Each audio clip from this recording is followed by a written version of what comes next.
All right, you all ready? Good. Okay, good morning, LA Comic-Con. Thank you so much for coming to our panel. So, my name is Gabriel Santos, and welcome to The Living Force, Evolution in the Star Wars Galaxy.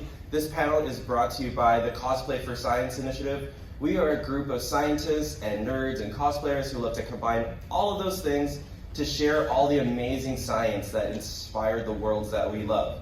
And today we're going to talk about probably my favorite, the best one, I will say. You can fight me later, I have a lightsaber.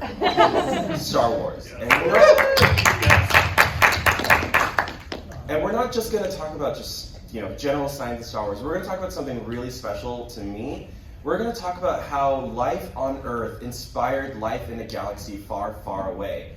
As a paleontologist myself, and we'll learn more about who we all are in just a second, I like to say that anything in life, in our actual planet, is stranger than anything you can come up with in fiction. And we're going to show you that today by looking at a few examples. And we've got some amazing scientists and educators and experts on our panel today to help share those cool things. So why don't we go ahead and get started and say who you all are. Let's see. Say who you are, what you do, and maybe what your favorite Star Wars planet is, or animal. Cool. All right. Hi, everyone. My name is Michaela Leung. I'm a PhD student at UC Riverside. I work on planetary atmospheres, and I'm particularly interested in thinking about how life interacts with both the planet's surface and its atmosphere. I would say my favorite Star Wars planet is probably Tatooine. Hi, my name is Boan. I'm also a PhD researcher at the University of California, Riverside. My research focuses on early animal paleontology, so I dig up fossils in South Australia. And I also work on impact crater distribution on Mars, so it's widespread. And my favorite planet is also Tatooine, so I should have gone first. Hi, I'm Melissa Miller. I am a science writer at Nerdist, and I also co-host a podcast called Star Warsology, where we talk about this just all the time. Talk about different experts about how their field overlaps with Star Wars. And I made some Star Wars documentaries, if any wildlife documentaries, because I'm an ecologist by schooling and love all of the animals, especially porgs. And you can check those out if anyone was at Celebration, and they're on YouTube too, little nature documentaries. Hi, my name is Rick O'Connor. I'm the manager of educational programs at the Columbia Memorial Space Center in Downey. I am working on my master's in science education at Cal State Long Beach with an emphasis on learning experiences in informal settings, so any learning experience that happens outside of the formal classroom. I also pull occasional shifts up at Griffith Observatory, so I'm a total space nerd and Star Wars nerd, so that's why I'm up here. Does this count as an informal learning? We're all learning. Yes, right we now. are all learning, and it's not in a formal classroom. Well, welcome everybody. Oh, I should introduce myself too. My name is Gabriel Santos. I am the Director of Education at the Raymond M. Alf Museum of Paleontology. I used to study marine mammal evolution, but I've since switched to researching how people like to learn, especially in non-academic settings like Comic-Cons. I'm also a Grosvenor Teacher Fellow with National Geographic and Lindblad Expeditions, so I really, really like to get to talk about paleontology and things like that with lots of people.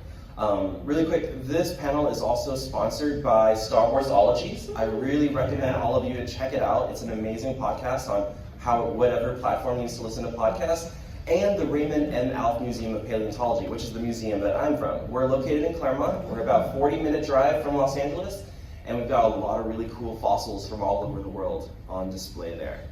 Wait, Right. Did you say your favorite planet? Oh, I didn't. I would say my favorite animal are probably the Purgles. I have a fondness for the animated series. Yeah. I would say my favorite is probably the Nunas. They're like these weird chicken-like things. They're in that book that Terrell Whitlatch made. I like them because they look so derpy, and I like derpy animals in general. That's a Naboo thing, yeah? Yeah. Okay. Well, Naboo, yeah, but they're like one of those invasive species throughout the galaxy. Okay. So anyway. So let's go ahead and get started. We're going to talk about 5 distinct planets and environments today, and kind of share what, kind of cool evolution and lifestyle and life that has evolved on these different planets. And actually, for you two, we're going to start off on Tatooine. Yeah, the OG. Yeah. So Tatooine, very, very popular planet in the outer rim in the Star Wars galaxy. It's unique. It's got 2 suns. It's a breathable atmosphere, but it's a very hot and arid planet. It's the stereotypical desert planet in science fiction. It's got only 1% water. That's not really great for hospitable life.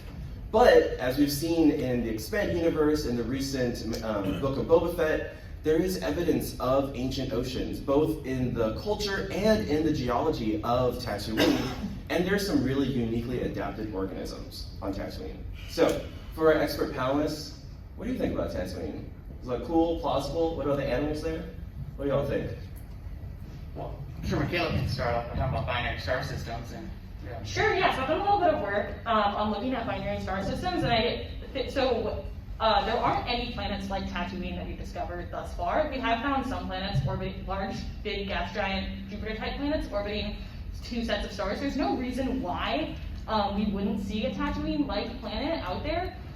We just haven't found it yet because with the 2 stars, it can be a little bit harder to detect planets and all of that.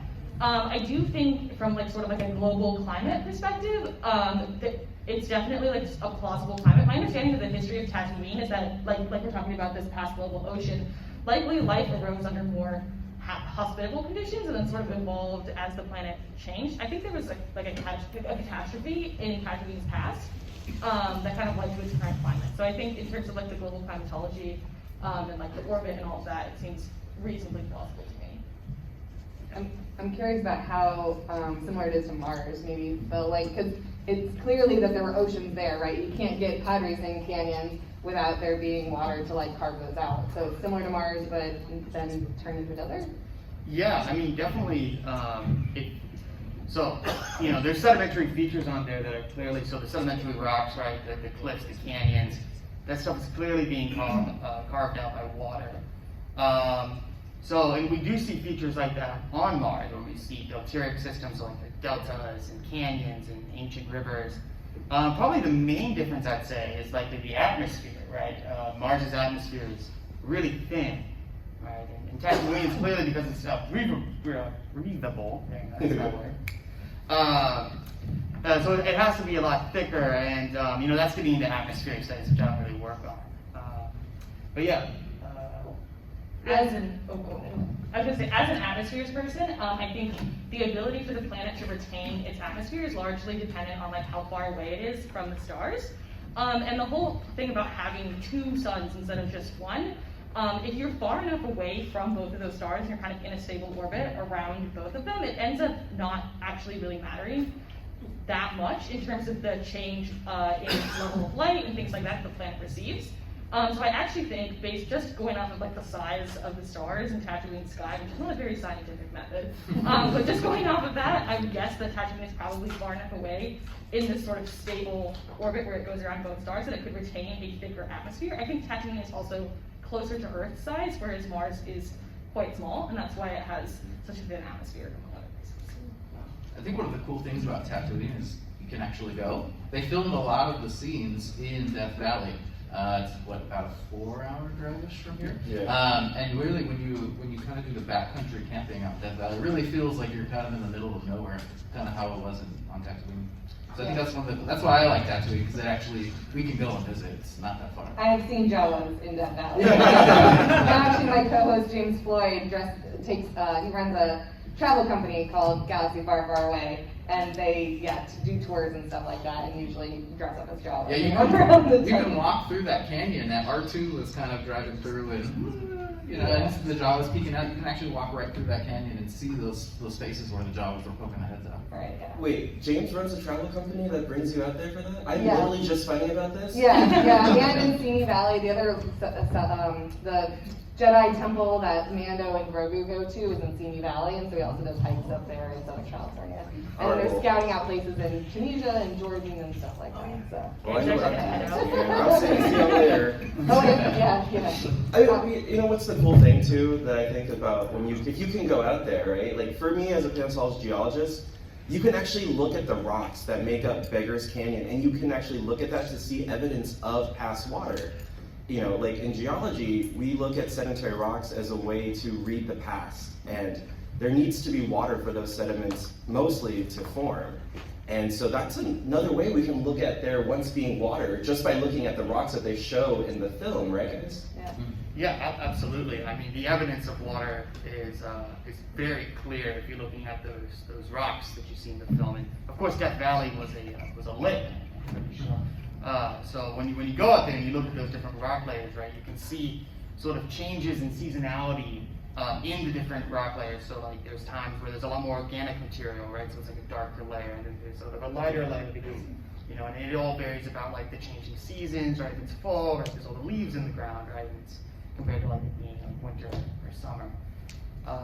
Additionally, the fact that there was water there would lead to some interesting paleontological questions about like the abundance of fossils, what type of organisms that used to be there, and then how they've adapted or gone extinct as the planet devolves into desertifies, I guess. Yeah, you can definitely find ocean fossils out in like Anthrago and Death Valley and stuff like that, which always blows my mind. So it'd be very similar. And something like the Krayt Dragon, the history of that is that it was once an oceanic creature. I mean, something that big evolving in water makes enough sense, right? Like the biggest creatures on Earth are whales, and so maybe all those legs were flippers or something like that, and then it had to adapt when the water went away and swim through the sand instead. So yeah, that's because most of what you see in our deserts here, if you go out to Joshua Tree or something like that, are smaller animals. So the fact there's rodents and womp rats and all that kind of stuff all over Tatooine, sure. Those big things, it would be probably left over having adapted, and a lot of stuff probably died out. So there's probably lots of cool. I mean, a paleontologist would have a field day, I think, on Tatooine. Yeah. I know I would. It's like the first thing, if ever I could go out, like, hey, who wants to go back to Tatooine? Like, I do. I have tons of research. Speaking about the animals, Melissa, like, what do you think about some of the animals they've created for Tatooine? Do they look plausible for living in that kind of environment too? Yeah, so animals are my favorite part of Star Wars. They're my favorite part of probably life in general too. But I was always like, it feels Star Wars-y to me when they do like between scenes, a quick little animal scurries by or something like that. And yeah, I think so, because they showed, I think in Mandalorian, they showed like some little like lizard type things crawling around, little desert, hopping rats and things like that. And certainly the other desert planets, like on Pasana, there's some. All of that stuff makes sense. A lot of the big things would live underground. A lot of things would be nocturnal. All of that makes a lot of sense. I think that's really a cool thing to show, is that a lot of the creators for these worlds and these creatures on Star Wars, they look to our planet, like I said. They look to the things we know and we recognize as making sense, and use that and adapted it to a galaxy far, far away, and just tweaked them a little bit to make them seem that much more alien, but still make sense in a world like that. Like, there's the banthas and all that. They're based off of different types of animals, like elephants and things like that live in the desert, but they adapted them to look alien, but still kind of make them believable to us. Yeah, I had the good fortune of interviewing one of the concept artists on all the like Disney Star Wars movies, Jake Glenn Davis, and he actually says that when he looks for inspiration, he'll just watch like a Dave Attenborough special. And he's like, literally anything in the deep sea is more alien than anything he's come up with. So, I mean, that's definitely true. And, that sort of stuff trickles in, if you're just watching a nature program, and then that would be perfect for Tatooine. Oh, that sounds like a great job. Okay, so let's move on from this hot desert planet that I'm sure most of us who are from California no big deal. Let's move on to somewhere where Californians probably wouldn't be able to handle. Let's go Hoth, the frozen world. Still the desert though. That's true. That's true, very true. So Hoth, this is a frozen world. It's a breathable, it's a very frigid, completely frozen over. We know about the Tauntauns, the Wampas, a lot of surface water, glaciers, and mountains. For this kind of planet, is this something that we might see in our galaxy, or have we already seen something like this? Yeah, so absolutely. There was a time in Earth's history, way back when, we're talking over 500 million years ago, it's called Snowball Earth. And it was a time where we had global glaciation all throughout the planet, right? Now, snowball Earth is interesting for many regards, right? For one thing, discussing whether or not the glaciers will fool proper glaciers all the way down to the equator, or if it was more of like a slush ball kind of, mixing and little bits of ice in the water. It's not slush ball Earth, doesn't sound quite. Yeah, slush ball. Yeah, it doesn't sound as good. The marketing guys, I think, were pushing snowball Earth. But additionally, what's interesting about snowball Earth is the minute it ends, you see the beginning of multicellularity in the fossil record, right? Within a couple million years after the end of snowball Earth, the end of this massive glaciation, you see a push towards multicellularity in the fossil record, and you start finding like the Ediacarobiota, which are soft-bodied multicellular animals moving around and eating in these very bizarre environments. So, yeah. So yes. So we had snowball Earth, but no wampas at that time. No wampas. No record of them, at least. Sneaky wampas. Yeah. Yeah. Go ahead. No, go ahead. What I like about Hoth is that we have that analog right away. I mean, yes, they went to Norway, and again, you can go visit, that spot or whatever. They filmed apparently like 10 feet out the door of the hotel because it was so snowy. But what I like is that, I mean, those big things, when I was younger, I was like, nothing that big would live, somewhere that cold. But I mean, we absolutely have that here, in the north, in the Arctic. There's absolutely tauntauns and polar bears. There's caribou. They eat the same things that wampas probably do, which is like lichen. They have to live in caves because, like, if you notice, the tauntaun is adapted for there, but also dies of exposure, right, or exhaustion or something like that. So, like, it also can't handle whatever conditions all the time. So there's got to be caves or something like that. So caribou, polar bears, like, that's an easy analog for sure. And then, like for something like Hoth, if you were to make a documentary, right, because you've done things like that, they've gone to Antarctica and stuff. Do you think this is something you would want to do, ever, if you could have the opportunity? Like be on the filming team? Yeah. I mean, absolutely, I would do it. Antarctica is my last continent. It's the only one I haven't been to. So yeah, if given any sort of a chance, I would go. But I would want one of those cool jackets that they have. And I would just think about Han Solo like leaving and being like, oh, then I guess I'll see you in hell. Like, it's just very dramatic. So everyone's cranky in the cold. I don't know that I would want to stay, but yeah, absolutely I would go. Listen, I'm gonna make you jealous really quick. Yeah. I'm actually going to Antarctica in February. Amazing. And I'm also bringing my Han Solo cosplay because I want to be one of the first people to do a cosplay in Antarctica. So. Yes, good for you. Amazing. Represent us all. Not to show off or whatever. It's okay. So with Hoth, it looks like there's not a lot of civilization on there, right? Like, it's a very frozen world. The rebels are there mostly to hide, and then we've got the wampas and the tauntauns living there. Is there like a reason that you think they decided to show some of that? Because we have peoples on Earth who were adapted, their whole lifestyle and culture to living in these frozen worlds. Do you think that's just something that they didn't decide to do, or is there do you think there's more of like a more, just like a more storytelling point to it? Yeah, I mean, I always just assume, I don't know, the monoclimate of all of Star Wars has annoyed me since I was like 4 years old. It's like desert planet, that's not how that works. But it is in certain circumstances. So yeah, I mean, I think it's, is it Kessel, where like half of the planet is mines and half of it is this perfect, gorgeous wilderness or something like that. So sure, you could, they never show both sides of planets. It could be. Or as you say, there could be people who are adapted to that, or alien species that are adapted to that and create civilizations there. When you have the whole galaxy, I never understand why everyone doesn't live on Naboo, personally. Like, why do so many people live on Coruscant? It seems terrible. We'll get to that. But yeah, I mean, it's certainly possible. And I always want more of that, but yeah, for storytelling, they're not going to stop and show us everything. I think they did cover that in Clone Wars, though. The name is escaping me, but don't they go to kind of a snow planet? There's like a civil war happening going on. Yeah. Oh, okay. So the Clone Wars actually covered people living in those types of environments. Oh, okay. Perfect. Yeah. Cool. Thank you for checking me back on I that. also wanted to add about the monoplanet comment. You definitely could get a monoplanet planet like that. It's not something where I would recommend. That would be my first choice, to suspect that there would be life or even a large civilization. But I think about this idea called the habitable zone, which is basically where you can have surface liquid water. We think that's likely where we'll find life if it's out there outside of our solar system, and planets at the very outer edge of the habitable zone.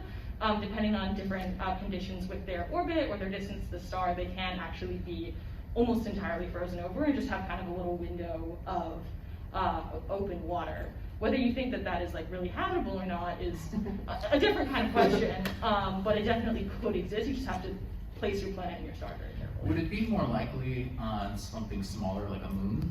As long as the moon has an atmosphere on it? Yeah.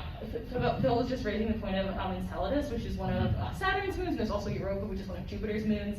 Those are more like ice shells, right? So which I don't think is what's going on Hoth. I think it is supposed to be like a rock with snow on the top. So, in terms of having that completely global, cooler ecosystem, it would definitely reach that state faster if it were a smaller body. Especially further out from the Yes, sun. further out. I think my thoughts would be that it's more a function of the distance from the star. And then if you're talking about, where the planet and moon has existed for long enough to have complex life, then you're not really worried about like how long it takes to get that kind of global glaciation, because the timescales are not really comparable. Well, yeah, and I don't think it was Hoth, but in the first episode of Mandalorian, he's on an ice planet, and like this huge walrus thing breaks through the ice. Yeah. So that, I at least like that little insight that if you are on an ice planet, there's stuff below the surface too that will also try to eat you. Yeah, and those subsurface oceans, at least in our solar system, are kind of where we think if there is other life there, it's probably hiding under the ice. Either on Europa or Enceladus. So that's a question that a lot of solar system scientists really want to explore as well. I'm glad that you brought up habitable zone, because we're going to move on to our next planet, and like Melissa said, this is probably where I would spend my galactic credits to get property. Let's move over to Naboo, the Garden World. So Naboo, as we've seen in Star Wars Episode 1 and parts of the Clone Wars, this is a beautiful, beautiful planet, lots of amazing architecture, multiple civilizations that are living on it. It's a beautiful, breathable atmosphere, temperate conditions throughout the planet, and it's really unique because it's got this system of underwater caves that run through the planet apparently, and it's got a huge amount of biodiversity. And this is what some folks call a garden world. And then Michaela, explain again the habitable zone, right? Like Earth isn't that, right? Yeah. So sometimes it's also called the Goldilocks zone. It's this idea that if you're too close to the star, it's too hot, and if you're too far away, it's too cold. And if you're right in this habitable zone, things are just right for surface liquid water, which we think is maybe tied to life. That also depends on like how you think about life, but I am sort of on the astronomy end of things, and so we're like, okay, surface liquid water is related to life. In terms of Naboo, I think what's really interesting is canonically there's actually a very active heat source from the interior of the planet. I believe there's like a plasma core, and that generates some of the interest outside of the groups that kind of naturally developed there in kind of mining the planet and getting access to that resource. There's not really like a good analog for that in like real planet formation that I'm aware of, but it is really interesting to think about like how the interior of the planet might affect the development of species or like even the temperature, right? So maybe Naboo is such a great biodiverse world because it has this heat source from the inside, and so it's keeping it at a really stable climate, whereas maybe just based on its orbit, maybe those things wouldn't happen. And then, Melissa, like in terms of like kind of the biodiversity as an ecologist, Naboo is probably one of the most biodiverse planets we've ever seen in the galaxy, right? Yeah, definitely. And I mean, maybe other than like Dagobah, which is, just a swamp planet or something like that, but which I think that Yoda moved there because now we know that Grogu really likes frogs. So I think he moved to the Dagobah because it was like a buffet planet. Anyway, not talking about Dagobah, but I need to like tell everybody that. Naboo is also like the first that I can think of, like multi-environment, right? We're talking about the monoclimate. Like there's forest, there's grasslands, there's the ocean, there's like the abyssal, ocean, a really, really deep ocean. Maybe that goes through the whole planet. I don't think about that one too much, but so we have all sorts of different things, and it's clearly ancient life too, because those big things down in the abyss have clearly been there for a long time. That's why I definitely like Naboo, as you were talking about, just all of the various types of species that can be there. And then, Phil, you study really, really old looking animals that come from that lived in the ocean, and on Earth, we hypothesized life first appeared in the oceans. Yes. So like looking at Naboo and the crazy amounts of alien life forms that exist in their planet core kind of thing. Yeah. What do you think about it? Like the things you see? Yeah, so I mean, it's interesting from an ecological point of view of, you do see full food webs, right? Like, I mean, right, there's always a bigger fish. So that's a good sign for this ecosystem, right? Like for example, those critters right there, right? If there wasn't a predator in that environment, those animals would just continue to reproduce, continue to eat as much as possible, and that would make an unstable ecosystem, right? Inevitably causing ecological collapse.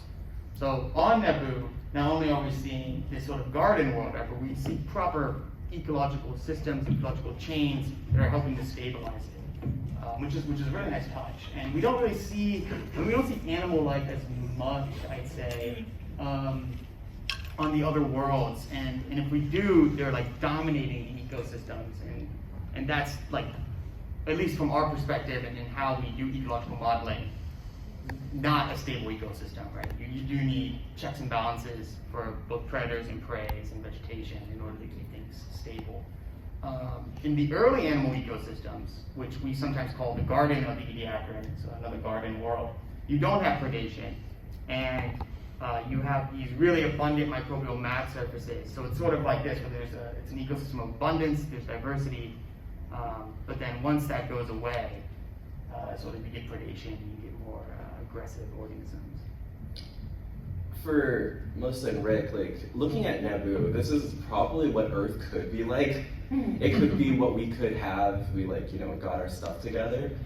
What are like some lessons you think we can share from like using Naboo for like teaching us about conservation, or even how we can like be a better galactic citizen, I would say?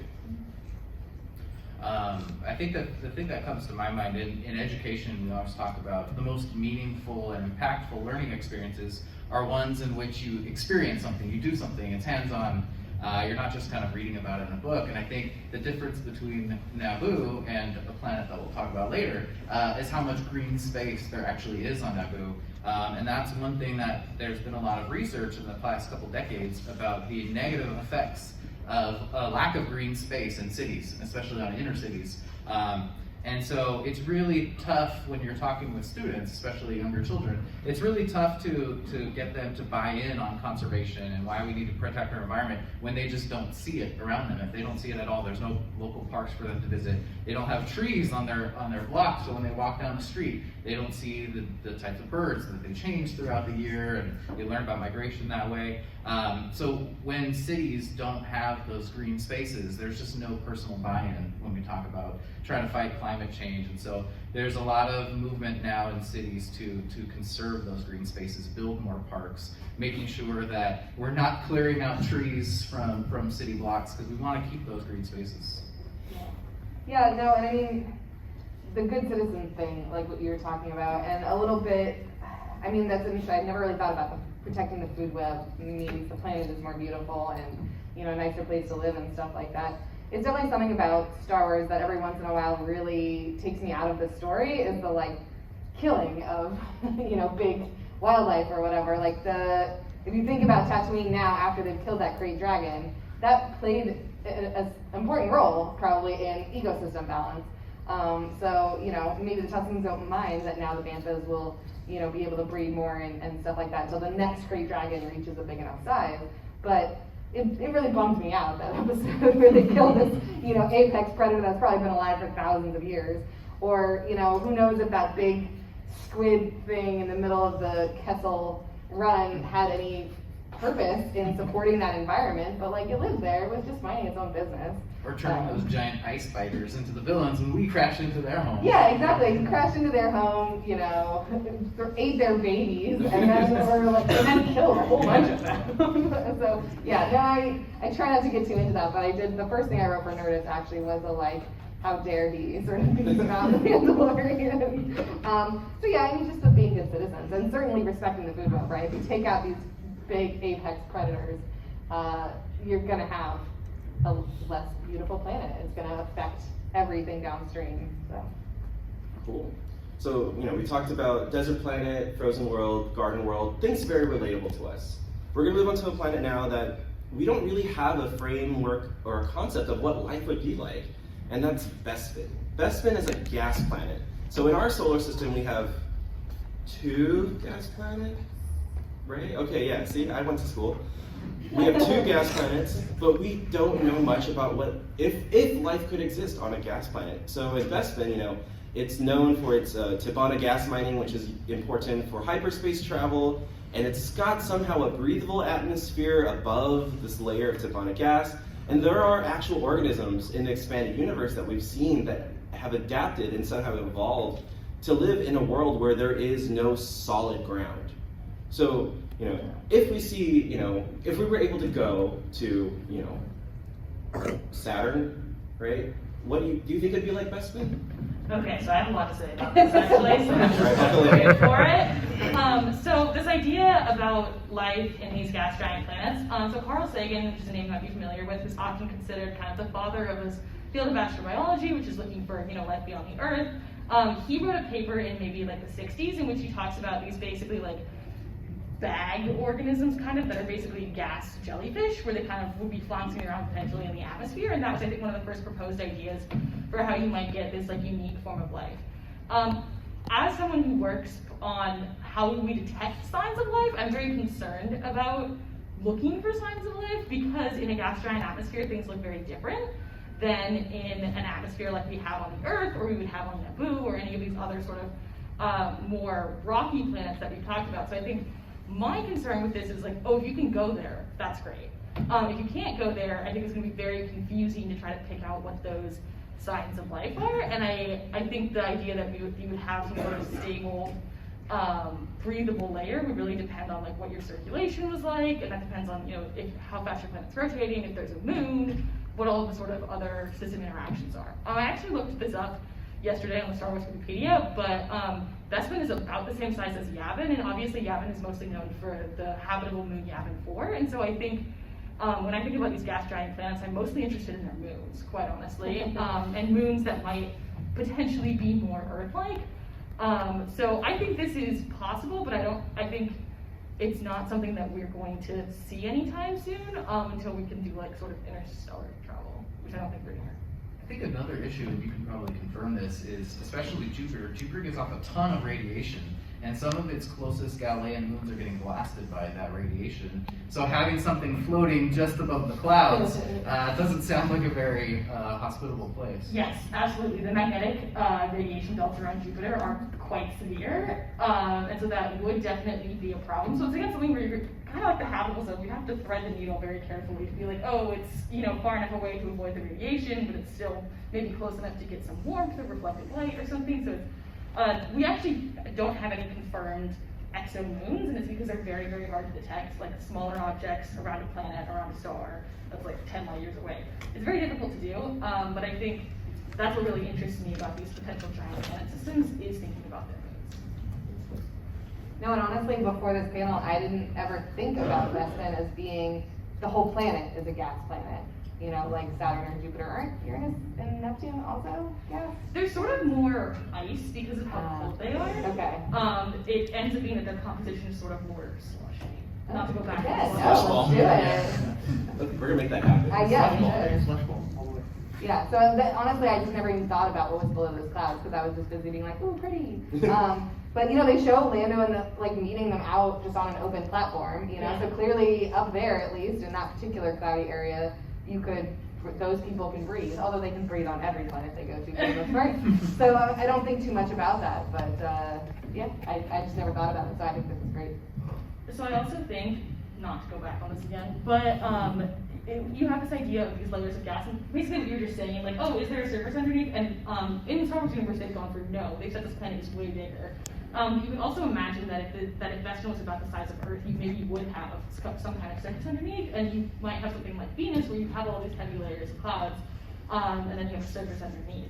Of course, Venus has some other problems in terms of like, can it host life? And I don't think you would necessarily get like a layer of like Earth breathable air, but there is some research that people do kind of thinking about could different areas of the Venus cloud to potentially be habitable for like microorganisms. And that really depends on what you think microorganisms need to survive. Okay, so moving on, it's for the sake of time, because we have one more planet to cover, and I both love this planet and hate it. And so we're going to move on to the Galactic Center. We're going to Coruscant. That's just the way. So Coruscant it's an artificial world in a way, because it's a city that takes over the whole planet. You know, they have an artificial climate because they've got all these machines and inventions to help make sure that it's still livable, because they've removed all of the things that make a planet habitable, so they have to force it. And this is I think a unique look into science fiction, because it could be a potential warning for us on our planet as well. What happens if we push a planet beyond what it should be? So what are your thoughts on Coruscant, our panel of experts? I think going back to what we were talking about with Naboo, I think this is the opposite extreme.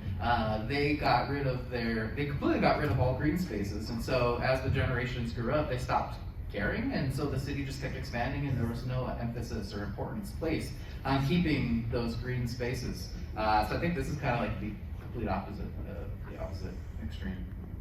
Yeah, I was always sort of surprised that the Jedi headquarters would be there. You know, especially now with the sequels and TV shows where we see all the other Jedi temples, you know, on Acto and wherever whatever planet Mando took Grogu to. You know, if this is what Jedi temples were sort of meant to be, the one on Coruscant makes even less sense. And I know that that's probably an indictment on what the Jedi had gone, blah, blah, blah. But like, I just remember that being sort of shocking to me in the prequels, was really, this is where they would choose to be? You know, that's not, sure you're connected to people there, but you're not connected to all things the way that the Force, you know, says it would be. Plus the rent must have been crazy. They're probably grandfathered in somehow, you know?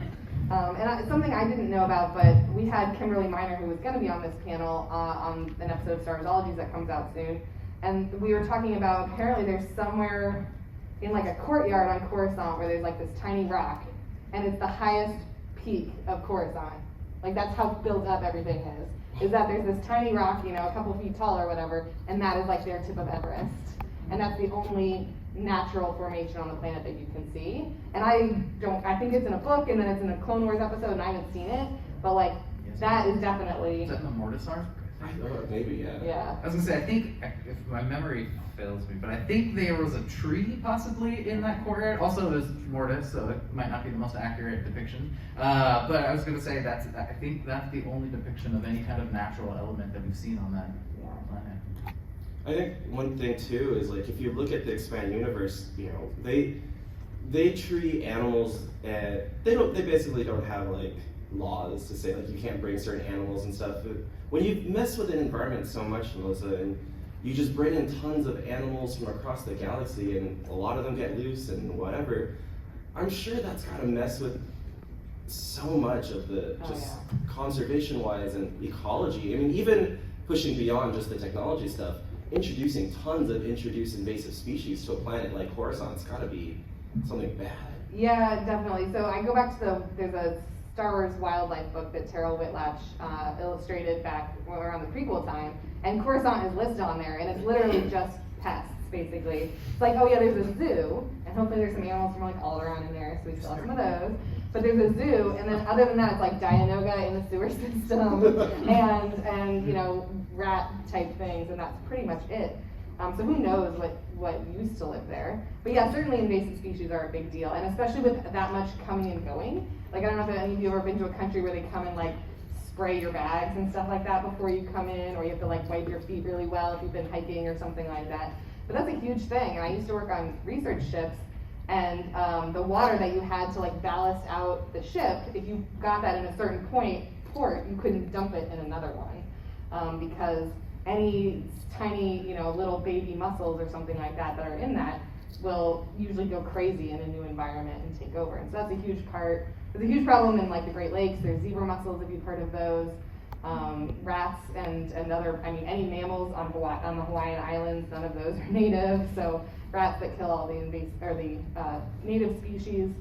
So yeah, I mean, on a galactic scale, that's wild to me. Like Minox, you know, on the outside of the ship that we see, that's just one thing, right? Those feed off electricity, that's just one thing they show. But yeah, I mean, there's none of that sort of infrastructure. It kind of, you know, when war is going on, money gets allocated elsewhere or whatever. But yeah, I would love, I mean, I'm a nerd this way, but like, I would love to see a show about wildlife enforcement.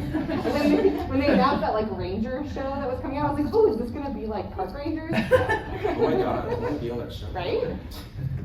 Alright, so we're running low on time, so we're gonna move on. Just a couple more questions that we want to talk about, right? So like, in terms of evolution, we've looked at a few planets, we've looked at different things. How much does our environment actually affect evolution, really quickly? Oh, I'm just gonna take the point on this one. Do it. It is vital. Every mass extinction in Earth history is a result of climatic change. The organisms are adapting to very specific environments, and these ecosystems are very delicate. And so when you have something that's living in these very balanced ecosystems, changing up invasive species or removing megafauna really can affect it and either push evolution or lead to extinctions. Those are the two avenues that the environment is affecting it. Okay. Awesome, thank you, Philip. And what kind of alien environments can we really expect outside of the Sol system? You know, do you think we can see another Naboo out there? Okay, I can take this. So one of the things that we've really learned from in maybe like the past 10 years is that there are a lot of there's at least a couple kinds of planets that we don't see any of in our solar system. And so that these are planets that are different sizes, planets like Jupiter that orbit super close to their sun and things like that. So I think we're really just starting to scratch the surface of understanding the diversity of planets that's out there. And technology is still sort of advancing to the point where we can maybe start to look for these potentially habitable planets. In terms of this question, I think we could really expect anything because there is such a broad range. We now think that almost every star has a planet, and if you think about how many stars you can see and how many stars are out there that you can't see, that is a huge, huge range of possible environments that we could potentially see. I'm going to skip ahead because I want to give time for questions. I want to ask one more question for all of our panelists. And, you know, looking at evolution, climate change, and conservation, all things we've kind of discussed today, what are some lessons that we can really take away by looking at the Star Wars galaxy from a perspective of science and conservation? Like, if we're looking at it from that, what kind of lessons can we bring to audiences that are out there? That's a good question. Yeah, I mean, science definitely like inspires. I mean, my love of science definitely feeds into my love of Star Wars, right? Like, even in the newest thing in Andor, there's that sequence on Aldhani or whatever with the meteor shower or whatever they call it. And, you know, it's just, there are inspirational moments everywhere, and that's kind of where you find, you know, balance, and I don't know where I'm really going with this, but I like seeing those moments. And obviously that episode has a tragic ending, but, you know, just everyone sort of taking those moments and even you know, the Imperials who are there still being like, wow, that's really amazing. You know, those sort of moments are something that I like seeing in the show. I like the little animals scurrying by, you know, even if they're not part of the plot or anything like that. So just those little moments, and that's kind of what we find, like if you're from LA, where we are now, or Southern California that's pretty built up, you find those little moments to be inspired by nature. Yeah, and kind of falling off of that, the thing that I've been harping on is just the preservation of our green spaces. You know, I don't want to get to a world like Coruscant where, you know, future generations of kids are learning about animals only through pictures that they've seen, or learning about environments only through pictures, because we don't have those environments anymore. So keeping those green spaces in cities, even if it's just a park system in a city, at least it gives those kids, it gives future generations those experiences, that personal connection to the natural world. And hopefully that will make them care about it and continue that preservation. Yeah, I think on the theme of this panel, right, while we don't have, you know, a force that actually ties us all together and all of that, I think, you know, we do all share this planet, and we do all share responsibilities to fellow humans and to the ecosystems around us. And so I think that is sort of a useful tool for thinking about, like, yes, there is something that binds us all, that we all share this planet, and that we all exist in these kind of shared spaces. And so I think that can be a really useful framework for saying, like, no, we are all, like, bound together. Just by kind of all being on this planet. Yeah, I think it's I think there's also a great use of Star Wars universe because it's a way you know, you have these really creative people and they come up with these ideas for planets or solar systems, and then as a scientist, so like Michaela's group in particular, they would start looking out into the cosmos and be like, okay, well, can you have a desert planet around 2 stars, right? You know, sometimes as scientists we get very stuck in our world, and it's nice to have these sort of external fictional realities that we can then explore and see, like, is this possible in X, Y, Z, yes or no? Awesome. Thank you all so much. There's been some really great discussions, and let's open up to questions. Does anyone have any questions for our panelists? In the back. Yeah, about Hoth, the mammals, the humans and other mammals that we have on Earth that live in those environments didn't originate there. So I would think with Hoth, how can you explain those creatures that would have to be a part of the planet that was more equatorial, or that be maybe they originated at a different time period and then kind of cooled and somehow survived? That's a great question. So the question is like, how or where did the mammals or mammal-like organisms on Hoth first evolve from? Is it from a different time period? What do you all think? Yeah, that's an interesting question because, like I said, there's the polar bear caribou allegory, but I don't know enough about every single species. If they didn't evolve there, if they evolved, you know, in temperate areas, and then sort of, oh, there's this niche up there, nobody's eating that lichen, and then the polar bears are like, sweet, no one's eating those caribou, then yeah, they've got to have come from somewhere. So, yeah, I mean, certainly what you were talking about with the, you know, snowball Earth and stuff like that, if planets are changing, maybe it was an Endor at some point, and then, you know, moved farther from the star or something. I don't know how that works. Yeah, I mean, I think that's the way to approach it, right? Is that evolution is not like, you know, how things evolve. It's not like you wake up one day and you're like, I'm just gonna have wings. It's you have to adapt already existing traits, right? So, like for sapiens, if we were to develop wings, we wouldn't just grow extra limbs. Our arms would essentially turn into wings, right? So, you know, if I had to spitball, my bet would be that this is a pre-existing ecosystem, and that these organisms have adapted over millions of years to live in this harsh environment. I think one thing to talk about really quickly is that in science, paleontology, and all that stuff, when we talk about evolution, we don't just talk about this in a vacuum. Our story of how life forms on our planet is based upon the evidence that we find in the fossil record and DNA and things like that. So how we know where we came from, where our origins lie, that's because we have that evidence to help us create those pathways and understand that story. And the cool thing too about science, and I think a lot of times we forget this, is that it's ever changing. Science isn't just these facts that you have. Science is based on all of these different types of new ideas and new discoveries made that change our perceptions and change the story. Science itself is constantly evolving, and as scientists, it's our job to help make sure that we can share that. So we have time for one more question. Anybody? Yes. If we were comparing the 2 suns on Tatooine to our sun and how hot it is over there, would the 2 suns be like half the heat our sun gives off, or would it kind of be like double the heat we have here? Okay, so this depends on the star type. So if you go on the official Star Wars Wikipedia page, it does. Wikipedia, by the way. Yeah, if you go to Wikipedia, the definitive source for Star Wars information, and you look at, they do actually, the Star Wars universe is really built out, right? So they do talk about the star types, and they suggest that at least one of the stars that Tatooine is orbiting is a red type star, which is kind of the coolest type of star.